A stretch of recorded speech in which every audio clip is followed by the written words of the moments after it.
이제 스스로를 돌아봤을 때 재미난 현상도 발견되곤 합니다. 상대방과 대화를 할 때 내 마음속의 대화와 실제 내가 하고 있는 대화가 다른 경우가 참 많죠.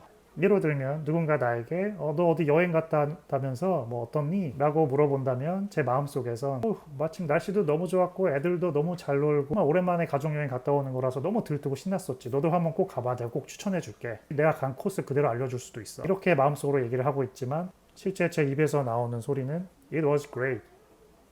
끝.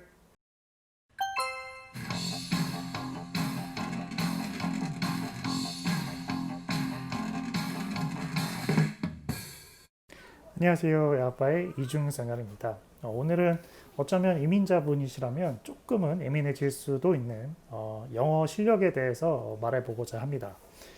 저는 2016년 10월에 미국으로 이민을 왔고 2020년 8월인 현재 약 한 만 4년이 되었네요. 그동안 저의 영어 실력은 얼마나 늘었을지 얘기해 보겠습니다.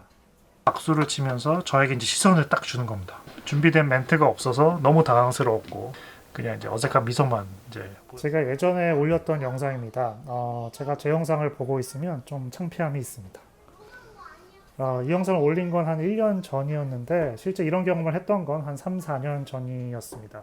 저는 한국에서 초등학교, 중학교, 고등학교, 대학을 모두 나왔고 20대 때 어학연수를 1년 정도 캐나다에서 어학연수를 했습니다. 어학연수를 했었다곤 하지만 실제로 어학연수를 다녀와서 제가 느꼈던 건 나는 절대로 해외에서 살지 말아야지 하는 생각이었습니다. 물론 어학연수를 가기 전보다야 영어 실력이 조금은 나아졌었겠지만 동시에 영어가 얼마나 어려운지 그걸 알게 된 계기가 된 것도 사실입니다.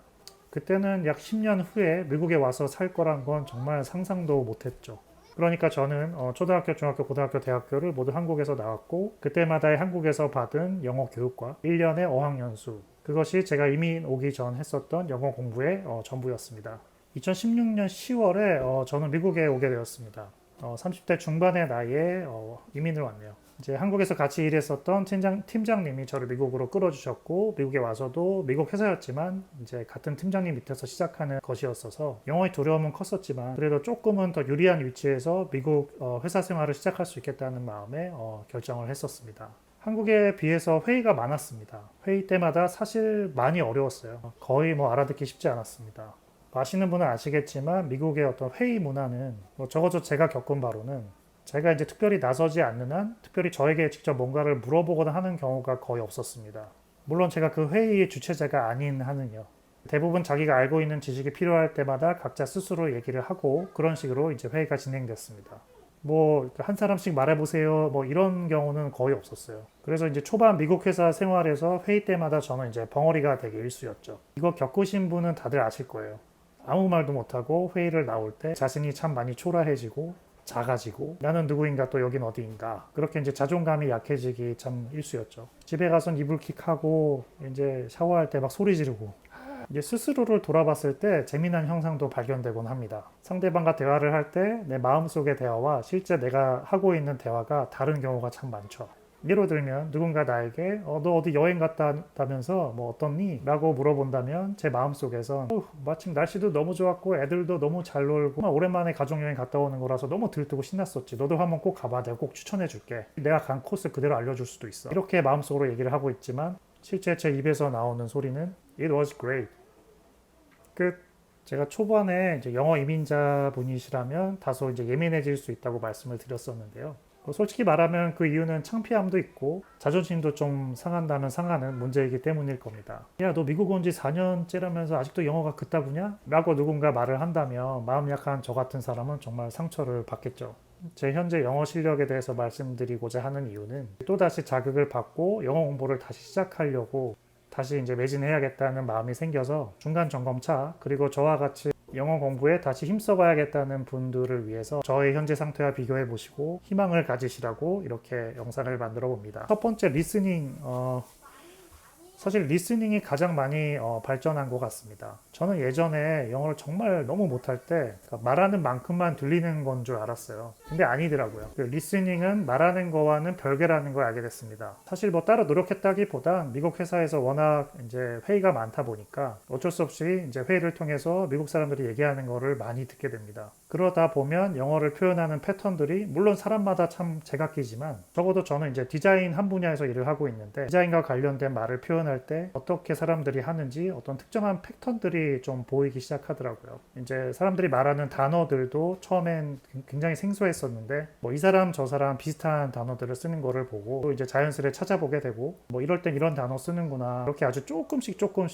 서서히 들렸던 것 같아요. 그렇다고 뭐 100%다 들린다는 건 절대 아닙니다. 그저 제가 처음에 와서 미국 회사에서 첫 회의를 들어갔을 때의 그 순간보다는 지금이 이제 엄청난 발전을 했다는 것이지 지금도 뭐 누군가 아주 빨리 말한다거나 또 유머 섞인 말을 하면 또 뭐 어려울 때가 많이 있습니다. 지금도 여전히 이제 회의를 들어갈 때 긴장을 하기도 하고요. 그때는 되게 좋지 않은 버릇도 생겼었습니다. 무조건 이제 다 알아들은 것처럼 저도 모르게 제가 반응을 하고 있더라고요. 뭐 예를 들면 오케이 얍 계속 이런 것만 반복하는 거죠. 이렇게 무조건 오케이를 외치고 회의에 이제 다 알아들은 척, 못 알아들은 거 상대방이 알면 왠지 창피당할까봐 알아들은 척하고 그런 경우가 참 많았죠. 지금 생각해보면 사실 우리도 모국어인 한국어로 얘기를 할 때 만약 외국인이 한국어를 한다면 저 사람이 알아들었는지 못 알아들었는지 쉽게 알 수 있잖아요. 아마 미국인들도 제가 못 알아들었는데 알아들은 척 한다 라고 분명히 눈치를 챘었을 거예요. 지금 와서 그렇게 생각을 해보니까 좀 창피해지더라고요. 모르는 건 모른다고 해야 되는데 참. 근데 이제 못 알아들었을 때 나 못 알아들었다고 다시 묻는 것에도 용기가 필요했습니다. 제 스스로 봤을 땐 이런 용기를 내는 것조차 굉장히 발전된 모습이라고 생각을 합니다. 스피킹 모든 게 총체적 난국이긴 하지만 특히 스피킹 이거는 정말 미국에 사는 동안은 끝없는 숙제인 것 같습니다. 그동안 제가 스피킹을 어떻게 했는지 돌아보니까 이런 거였어요. 그동안 이제 회의를 하면서 상대방이 이제 제대로 알아들은 짧은 표현 몇 가지들이 이제 생기더라고요. 그리고 내가 뭔가 말하고자 하는 내용이 있을 때 이 짧은 표현들을 섞어가며 조합하며 얘기를 하는 거죠. 이런 표현들은 상대방이 알아들은 적이 있다 보니까 저는 이제 확신에 차서 이제 말을 하죠. 근데 이제 제가 알고 있는 표현에 한계가 생기면 그때는 이제 발표 자료들을 잘 만들어서 부족한 제 전달력을 보충합니다. 이렇게 살다 보니까 제가 이제 일이 너무 많아지고 제가 제대로 전달을 하고 있는 건지 스스로 답답할 때가 많더라고요. 그러니까 이제 스피킹은 정말 내가 스스로 별도로 공부를 하지 않으면 절대 이제 늘 수가 없는 부분이라는 걸 깨달았습니다. 그리고 전 공부를 안 했죠. 뭐 라이팅이랑 리딩도 뭐 쉽지 않죠. 리딩은 처음보다 늘었겠지만 여전히 이제 한국어면 한 번에 이해할 수 있는 걸 영어가 되면 여러 번 읽어야 이제 맥락 겨우 쫓아가는 그런 수준입니다. 제가 이제 업무를 하면서 라이팅이 필요한 경우는 이메일을 보낼 때와 이제 메신저로 채팅할 때죠. 이메일을 쓰고 그에 대한 답장이 날라오는 거 보면 뭐 죽이 됐던 밥이 됐던 어쨌든 표현을 하는 것 같기는 한데 이게 제가 하는 게 정말 정확한 표현인지는 참 확신이 안 서더라고요. 한글은 우리가 예를 들어 글을 쓰면 그거를 다시 읽으면 뭐가 좀 어색하거나 바로 한 번에 느낌으로 팍 오잖아요. 근데 아직까지 그런 감이 잘 없다 보니까 영어에 대해서 써놓고도 마음 한구석에는 뭔지 모를 불안감, 뭐 찜찜함이 항상 있죠. 메신저를 쓸 때는 뭔가 되게 타이핑을 빨리빨리 해야 되잖아요. 실시간으로. 그래서 메신저로 누군가 나에게 말을 걸어오면 은근히 긴장을 많이 했습니다. 문장 해석하는데 시간이 많이 걸리고 시간을 많이 쓰면 답변이 느려지게 되고 상대방은 슬슬 답답해지고 또 그러다가 또 상대방이 내가 영어 잘 못한다는 걸 또 괜히 들키기 싫어서 괜히 내 메신저에 내 상태를 자리 비움으로 해놓는다거나 창피하지만 그런 경우도 종종 있었죠. 이거 말고도 참 뭔가 부끄러워서 잘 말 못할 수많은 상황들이 참 생기는 것 같습니다. 그런데 이제 메신저도 계속 쓰다 보면 대화의 어떤 패턴들이 보이고 답변의 지연 시간을 줄이고자 아주 이제 짧은 단어로 핵심 어들만 써서 이제 답변을 하고 뭐 그랬었습니다.